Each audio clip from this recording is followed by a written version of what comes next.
और कोई कहीं का, कोई 50 किलोमीटर से, कोई 150 किलोमीटर से, कोई 1000 किलोमीटर से आकर बैठ जाते हो। ये क्या है? क्या प्रवचन सुनने के लिए इतने लोग चिपक के बैठते हो? नहीं, प्रवचनों का निमित्त होता है, ध्यान का, हरिओम का निमित्त होता है। और उस निमित्त में जरा सी वो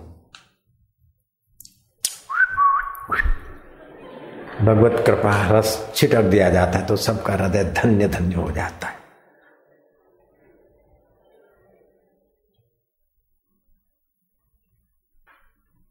नजरों से वे निहाल हो जाते हैं जो ब्रह्मज्ञानी फकीरों की नजरों में आ जाते। ब्रह्मज्ञानी की दृष्टि अमृत वर्षी, ब्रह्मज्ञानी का दर्शन बड़ भागी पावी, ब्रह्मज्ञानी को बल बल जा। ब्रह्मज्ञानी की मत कौन बखाने, नानक ब्रह्मज्ञानी की गत ब्रह्मज्ञानी जाने। ब्रह्मज्ञानी को खोजे महेश्वर, ब्रह्मज्ञानी आप परमेश्वर। ब्रह्मज्ञानी का कथ्य न जाए आधा अखर, नानक ब्रह्मज्ञानी सबका ठाकुर। वो ब्रह्म ज्ञान पाने की योग्यता आपके अंदर छुपी, उस योग्यता का विकास करना ही आपके लिए मनुष्य जीवन का फल है। रुपयों का ढेर करके मर जाना ये मनुष्य जीवन का फल नहीं है। बेटे बेटी करके मर जाना ये मनुष्य जीवन का फल नहीं है। तो कुत्ता और गधा और घोड़े के भी होते हैं। नातियों को जिमा देना ये मनुष्य जीवन का फल नहीं है। तो कौवे भी न्यातियों को जिमा देते हैं। मनुष्य जीवन का फल है ब्रह्म रस पाना, ब्रह्म सुख पाना।